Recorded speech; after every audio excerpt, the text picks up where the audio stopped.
Good morning children, how are you? ఎలా ఉన్నారు అందరూ? బాగున్నారా? చదువుతున్నారా? థర్డ్ లెసన్ వరకు మనం కంప్లీట్ చేసుకున్నాం కదా. ఫోర్త్ లెసన్ మీనింగ్స్ చదవండి. క్వశ్చన్ ఆన్సర్స్ అవసరం లేదమ్మా. ఫోర్త్ లెసన్లో మీనింగ్స్ ఒకటి చదివితే చాలు. ఫస్ట్ ఒక క్వశ్చనే ఉంది కదా, ఆ question చదవవసరంలా.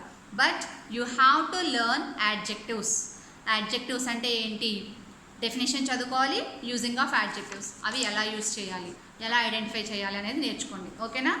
Now we're going to learn fifth lesson. ఈరోజు మనం చాప్టర్ 5 నేర్చుకుంటున్నాం. What is the title of the story? The rat that at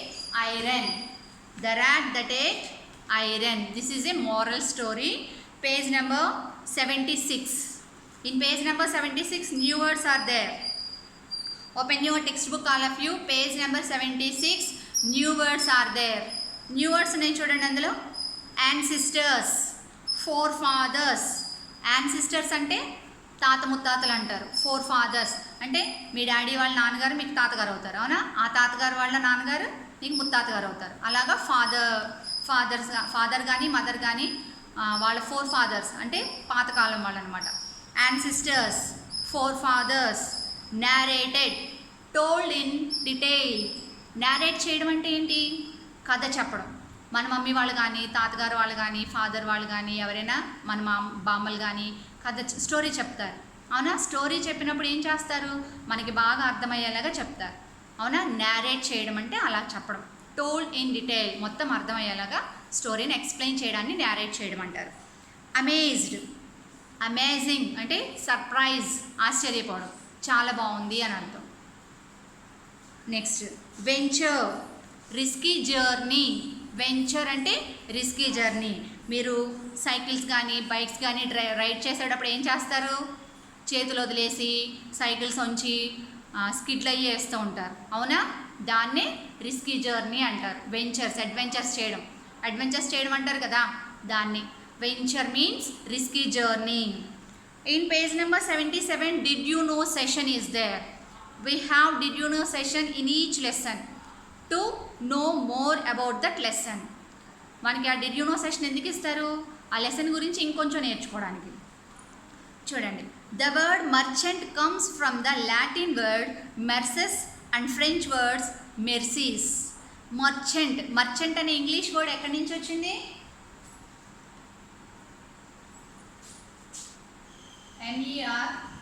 MERCHANT, merchant. This is an English word. Merchant అనేది ఇంగ్లీష్ వర్డ్. మర్చెంట్ అంటే ఎవరు? వ్యాపారం చేసేవాళ్ళు. బయట మనకి షాపుల్లో అమ్ముకునే వాళ్ళు కానీ రోడ్డు మీద అమ్ముకునే వాళ్ళు కానీ వస్తారు, అవునా? వాళ్ళని మర్చెంట్స్ అంటారు. Merchant comes from the Latin word Mercer. Mercer అనే లాటిన్ వర్డ్ నుంచి మర్చెంట్ అనే ఇంగ్లీష్ వర్డ్ వచ్చిందంట. Mercer and mercies and French word. This is Latin word and this is French word. ఇవి రెండు కూడా లాటిన్ అనే లాంగ్వేజ్, ఫ్రెంచ్ అనే language. ఈ రెండు లాంగ్వేజెస్ నుంచి మర్చెంట్ అనే ఇంగ్లీష్ వర్డ్ వచ్చింది మనకి. మర్చెంట్ అంటే వ్యాపారం చేసుకునేవాళ్ళు. In ancient times merchants were trades of goods in many countries. Merchants అంటే ఏన్షియంట్ టైమ్స్ అంటే మన పాత కాలంలో. Merchants were trades of goods in many countries. Trades వర్తకం. ఇక్కడ నుంచి ఇక్కడ దొరికే వస్తువులు తీసుకెళ్ళి వేరే ప్లేసెస్లో అమ్మడం, వేరే ప్లేసెస్లో దొరికే వస్తువులు తీసుకొచ్చి ఈ ఊర్లో అమ్మడం, అలా చేస్తారు. వాటిని ట్రేడింగ్ అంటారు. In ancient times merchants were traders of goods in many countries. They sold their goods in fairs or markets in other villages. ఇప్పుడంటే మనకి బయట షాప్స్, షాపింగ్ మాల్స్ ఇలా అన్నీ వచ్చేసినాయి, అవునా? ఇది వరకు పాతకాలంలో ఇళ్ళు తప్ప షాప్స్ అనేవి ఉండేవి కాదు. అప్పుడు ఏం చేసేవారు? వీక్లీ వన్స్, సండే కానీ మండే కానీ వీక్లో ఏదో ఒక రోజు ఫెయిర్స్ అనేవి ఉండేవి. ఆ ఫెయిర్కి వెళ్ళి, ఇది వరకు పాతకాలంలో ఏముండేది? మ్యాక్సిమం వెజిటేబుల్స్ అన్నీ ఇళ్లలోనే పండించుకునేవారు, అవునా? మనం తిన్నట్టుగా యాపిల్స్ కానీ మనం తిన్నన్ని వెరైటీ ఆఫ్ ఫ్రూట్స్ వాళ్ళకి తెలియదు అసలు. వాళ్ళ ఇంట్లో ఏ ఫ్రూట్స్ పండితే మ్యాక్సిమం బనానాస్ ఎక్కువ ఉండేవి. ఎవరింట్లో అయినా బనానాస్ ఉండేవి, మ్యాంగోస్ ఉండేవి. ఇప్పుడు మనకు దొరికే ముంజులని, తేగలని అలాంటివి ఉండేవి. అవే తెలుసు కానీ మనం తింటున్నట్టుగా యాపిల్స్, గ్రేప్స్, వాటర్ మిలన్స్ ఇలాంటివి చాలామందికి తెలియదు అసలు అప్పట్లో అయితే. మన తాత ముత్తాతలకి అంటారు చూసారా, అలాంటి వాళ్ళకైతే అప్పట్లో అసలు ఆ ఫ్రూట్స్ అనేవి తెలియదు.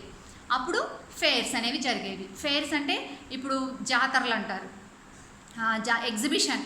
ఎగ్జాక్ట్గా చెప్పాలంటే మీరు ఇప్పుడు ఎగ్జిబిషన్కి వెళ్తూ ఉంటారు కదా, అలాగే ఫేర్స్ అనేవి ఎవ్రీ వీక్ జరిగేవి. ఆ ఫేర్లో వెళ్ళి ఏం కావాలో ఆ గూడ్స్ తెచ్చుకునేవారు. అక్కడికి మర్చెంట్స్ తీసుకొచ్చేవారు. ఆ ఊర్లో దొరకని వస్తువులు ఏమైనా ఉంటే అక్కడికి తీసుకొచ్చి వాళ్ళు అమ్మేవారు. వాటిని ఆ ఊర్లో ఉన్న వాళ్ళందరూ పర్చేస్ చేసేవారు, అంటే కొనేవారు అనమాట. By doing good deeds to others we always get something. By doing good deeds to others we always get something good in return. మనం ఎదుటి వాళ్ళకి మంచి చేసామనుకోండి, మనకి మంచి జరుగుతుంది. అదే మన ఎదుటి వాళ్ళకి బ్యాడ్ అంటే చెడు చేస్తే మనకి బ్యాడే. ఇన్ రిటర్న్ గిఫ్ట్ మనకి ఏమొస్తుంది? బ్యాడే వస్తుంది. So we don't think to do bad to others. మనం ఎప్పుడు కూడా బ్యాడ్ చేయాలని కానీ బ్యాడ్ చేయడం కానీ చేయకూడదు. చేయాలని థింక్ కూడా చేయకూడదు. మనం ఎప్పుడు ఎదుటి వాళ్ళకి మంచి జరగాలని కోరుకోవాలి. We have to think good to do good to others. మనం ఎప్పుడు కూడా ఎదుటి వాళ్ళకి మంచి చేయాలని అనుకోవాలి.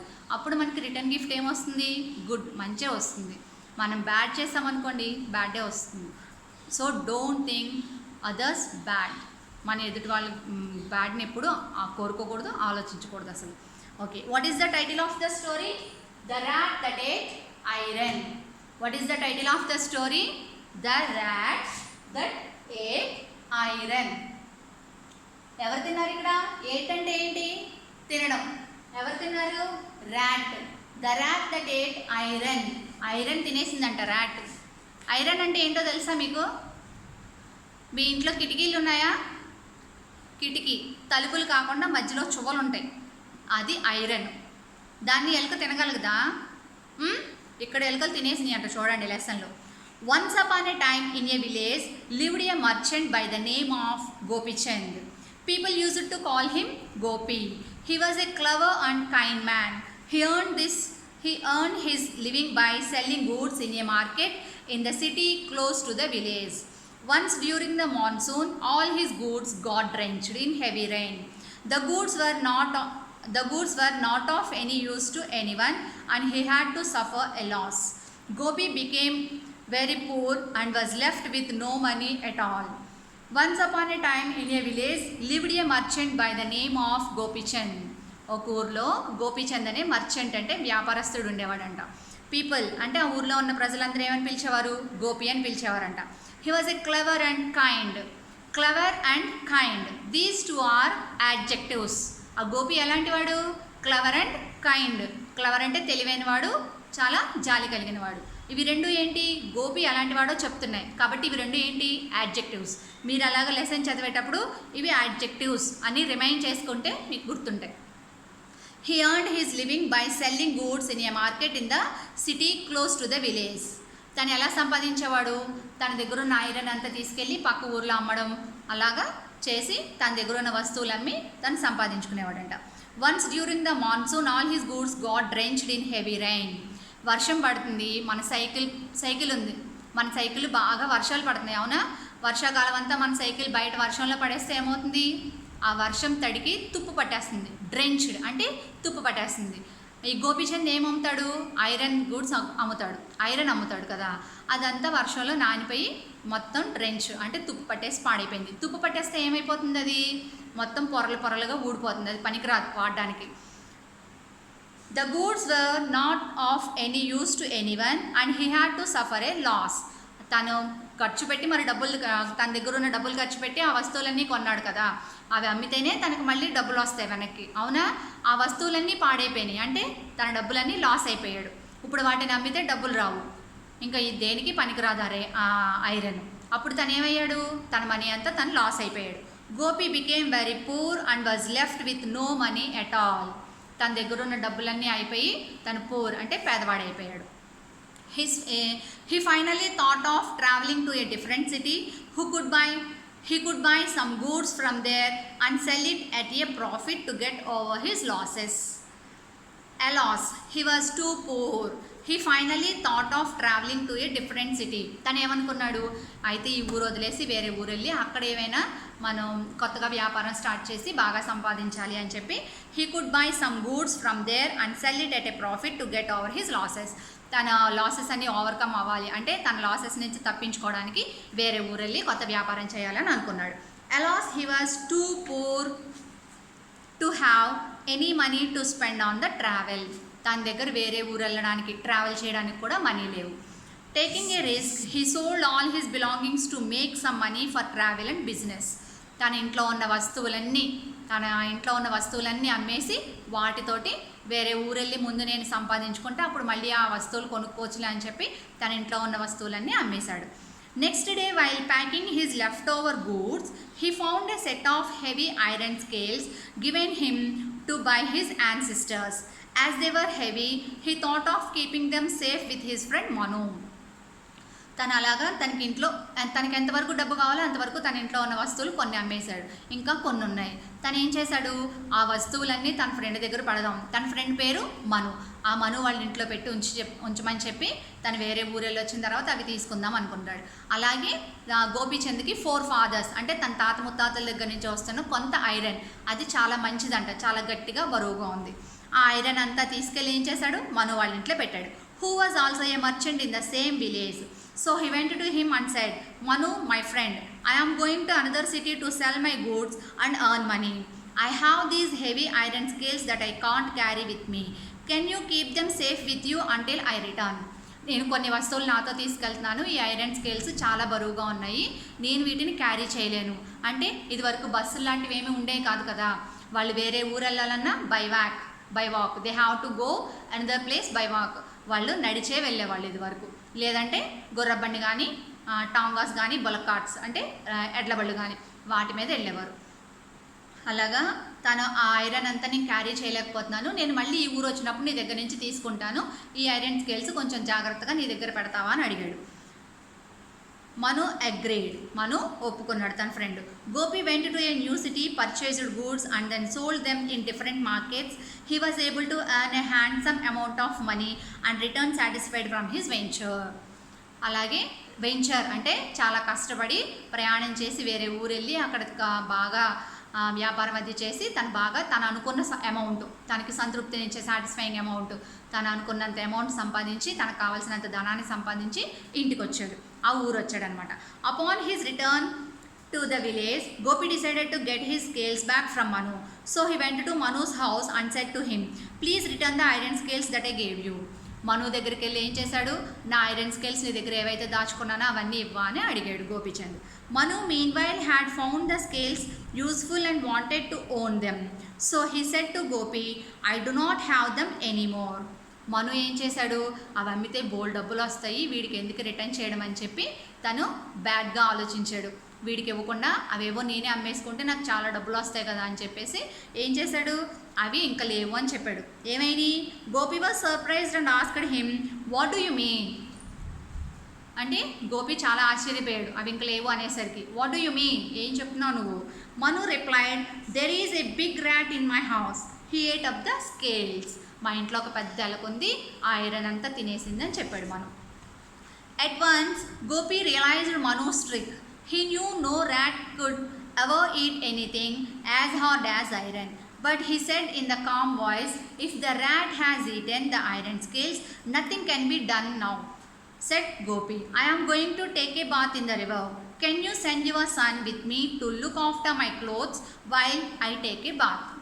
పోన్లే ఐరన్ మా గోపిచంద్ ఏం చేశాడు, మను అబద్ధం చెప్తున్నాడు కావాలని చెప్పి వాడికి అర్థమైంది. గోపిచంద్కి అర్థమయ్యి ఏం చేశాడు, ఏమీ అనలేక సర్లే అయితే ఎలకలు తినేస్తే నువ్వేం చేస్తావు, సరే నేను నదికి స్నానానికి వెళ్ళాలనుకుంటున్నాను, నా బట్టలు అవి జాగ్రత్తగా చూడడానికి నీ కొడుకుని పంపిస్తావా అని అడిగాడు. Manu agreed and send his son to follow Gopi to the river. Manu Gopi కూడా తన కొడుకుని పంపించాడు. Gopi took a bath in the river and then took Manu's son to a secret place to hide him. He then returned to Manu's house. Gopi ఏం చేశాడు, స్నానం చేసి ఆ బట్టలు వేసుకొని చక్కగా మను వాళ్ళ కొడుకుని ఒక సీక్రెట్ ప్లేస్లో దాచేసి గోపీచంద్ ఏం చేశాడు, మను వాళ్ళ ఇంటికి వచ్చేసాడు. When Manu saw Gopi alone he asked in surprise, where is my son. Manu ఏం చేశాడు, గోపి ఒక్కడే తిరిగి రావడం చూసి ఆశ్చర్యంగా అడిగాడంట, వేర్ ఈజ్ మై సన్, నా కొడుకేడి అని. Gopi replied worriedly, I feel sorry for you. When I was taking a bath in the river, a flamingo flying above the river carried your son away in its claws. I could do nothing. Flamingo, ఇక్కడ పెద్ద bird ఉంది చూడండి, flamingos అంటారు. అవి pink and white కలర్లో కూడా ఉంటాయి. Flamingo birds చాలా పెద్దగా ఉంటాయి అన్నమాట. పెద్ద నెక్ తోటి, లాంగ్ కాళ్ళు, చాలా పొడవైన కాళ్ళు, పెద్ద నెక్ తోటి చాలా పొడవుగా ఉంటాయి flamingos. Flying above the river carried your son away in it's class. Class అంటే వాటి పాదం ఎలా ఉంటుంది, ఇలా 5 ఇలా ఉంటాయి అనమాట. క్లాస్తో పట్టుకొని నీ కొడుకుని ఆ ఫ్లెమింగో ఎత్తుకెళ్ళిపోయింది. పిక్చర్లో కనిపిస్తుంది కదా, అలాగా క్లాస్తో పట్టుకొని నీ కొడుకుని ఎత్తుకెళ్ళిపోయింది నేను స్నానం చేస్తుంటే అని చెప్పి చెప్పాడనమాట. On hearing this, Manu became angry and said, You are a liar. A flamingo can never carry a boy as big as my son. I shall complain about you to the village elders. నువ్వు అబద్ధం చెప్తున్నావు. నా కొడుకు ఎంత flamingo పెద్ద bird అయినా సరే నా కొడుకుని తీసుకెళ్ళగలదేంటి, దాని క్లాస్ అంటే కాళ్ళతో పట్టుకొని తీసుకెళ్ళలేదు, నువ్వు అబద్ధం చెప్తున్నావు, మనం ఈ ఊరు పెద్దల దగ్గరికి వెళ్దాము పద అని చెప్పి తీసుకెళ్ళాడు. So Manu went to the village elders and complaint about Gopi. He took my son along but now says that a flamingo flu away with him. The shocked village elders angrily asked Gopi to explain. How can a flamingo carry away a child? They asked. By now a crowd had gathered to hear the strange story. అక్కడ village elders అందరూ గోపిని పిలిచి, నువ్వెందుకు ఇలా చేసావు, ఎక్కడైనా flamingo bird బాబుని ఎత్తుకెళ్తుందా, ఎందుకు ఇలా చేసావని అడిగారనమాట. అక్కడ మొత్తం జనం అందరూ గుమిగూడిపోయారు. Gopi replied, sir, if a rat can eat iron then a flamingo can carry away child. Gopi ఎందుకు అలా చేశాడు? మనుకి బుద్ధి చెప్పడానికి చేశాడు. నిజంగా ఫ్లెమింగో బాయ్ని ఎత్తుకెళ్ళగలుగుతుందా? ఎత్తుకెళ్ళలేదు. ఏం చేశాడు గోపి? కావాలని ఆ బాయ్ని సీక్రెట్ ప్లేస్లో దాచేసి కావాలని వచ్చి మనుతోటి అబద్ధం చెప్పాడు. ఒక ర్యాట్ ఐరన్ని తినగలిగినప్పుడు ఫ్లెమింగో బర్డ్ బాయ్ని ఎందుకు ఎత్తుకెళ్ళలేదు అని చెప్పి ఆ విలేజ్ ఎల్డర్స్కి చెప్పాడు. The village elders were amazed to hear this and asked Gopi. Amazed, వాళ్ళు ఆశ్చర్యపోయారు. ఏంటి ఇలా చెప్తున్నాడు గోపి, ఐరన్ తినడం ఏంటి, ర్యాట్ తినడం ఏంటి అని ఆశ్చర్యపోయారు. How can a rat eat iron? Gopi narrated the entire story to everyone and explained his problem. అప్పుడు గోపి చెప్పాడు. narrate అంటే మొత్తం జరిగిన స్టోరీ అంతా గోపి విలేజ్ ఎల్డర్స్ అంటే అక్కడ ఊరి పెద్దలందరికీ చెప్పాడు. Everyone in the crowd laughed when they heard the story that Manu had made up in his greed.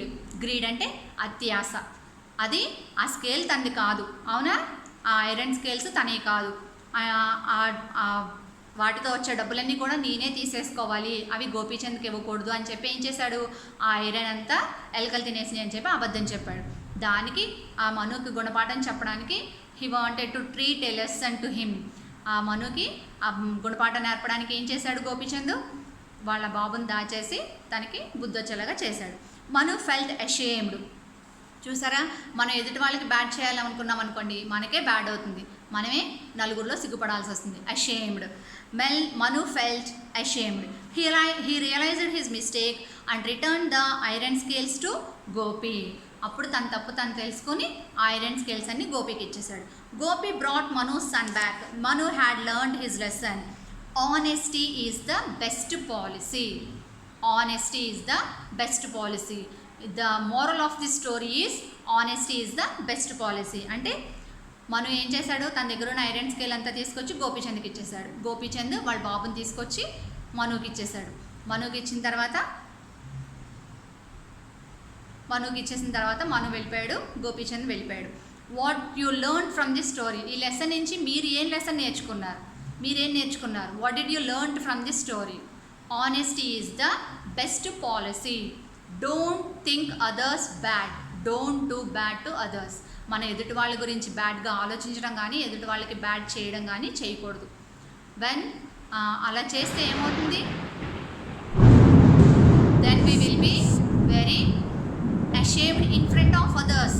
మనం అలాంటప్పుడు చాలా షేమ్గా ఫీల్ అవ్వాల్సి వస్తుంది. ఓకేనా? Manu had learned his lesson. Manu తన తప్పు తను తెలుసుకున్నాడు. Honesty is the best policy. Honesty అంటే నిజాయితీ. మనకి ఎవరైనా ఏదైనా అప్పగించారు అంటే వాళ్ళకి మనం రిటర్న్ చేసేయాలి. ఆనెస్టీ అంటే ఏంటి? నిజాయితీగా ఉండడం. That is best policy. Everyone can appreciate us. అప్పుడు మనల్ని అందరూ మెచ్చుకుంటారు. Then we don't feel guilt from others. మనం అలాంటప్పుడు గిల్టీగా ఫీల్ అవ్వక్కల. మనం ఏదైనా మంచి చేస్తే చాలా హ్యాపీగా బ్రేవ్గా తిరగలుగుతాం. అదే ఎవరికైనా చెడు చేసామనుకోండి, మనం బ్రేవ్గా తిరగగలుగుతున్నాం అంటే ధైర్యంగా తిరగగలుగుతున్నాం అనుకుంటాం, కానీ మన లోపల చాలా భయపడతాం. We feel afraid. మన ఎదుటి వాళ్ళకి మంచి చేసినా, మనం నిజాయితీగా ఉన్నా, then we feel very happy inside and outside. మన ఇన్సైడ్ కానీ అవుట్ సైడ్ కానీ మనం చాలా హ్యాపీగా ఉండగలుగుతాం. అదే మనం తప్పు చేసామంటే పైకి మనం ఎంత గంభీరంగా కనిపించినా inside we feel very guilty. మన లోపల చాలా గిల్టీగా ఫీల్ అవుతాం. ఓకేనా? ఈ లెసను చదవండి, న్యూ వర్డ్స్ నేర్చుకోండి. ఓకేనా? న్యూ వర్డ్స్ ఒక్కొక్కటి 5 times రాసి వాటి స్పెల్లింగ్తో సహా నేర్చుకోండి. 4th లెసన్, మనం 3rd లెసన్ వరకు కంప్లీట్ చేసుకున్నాం కదా నాన్న. 4th లెసను నేను మీకు వాట్సాప్ పెడతాను. 4th లెసన్ రాసుకోండి. ఎవరైనా ఏదైనా రాసుకోకపోతే నాకు వాట్సాప్లో పేజెస్ నెంబర్స్ కానీ, ఎఫ్ఎన్ అయితే ఎఫ్ఎన్ కానీ, వర్క్ బుక్ అయితే వర్క్ బుక్ కానీ నాకు పేజెస్ పెట్టండి. నేను మీకు వాట్సాప్లో మెసేజ్ చేస్తాను. ఇన్కంప్లీట్ ఉంటే ఎవరైనా రాసుకోండి. ఓకేనా? నెక్స్ట్ 4th లెసన్ మీనింగ్స్ చదవండి, అడ్జెక్టివ్స్ చదవండి నెక్స్ట్ ఎగ్జామ్కి. అలాగే 5th లెసన్ మీనింగ్స్ చదువుకుని ఒకసారి ఈ లెసన్ మొత్తం రివైజ్ చేయండి. ఓకేనా? Thank you.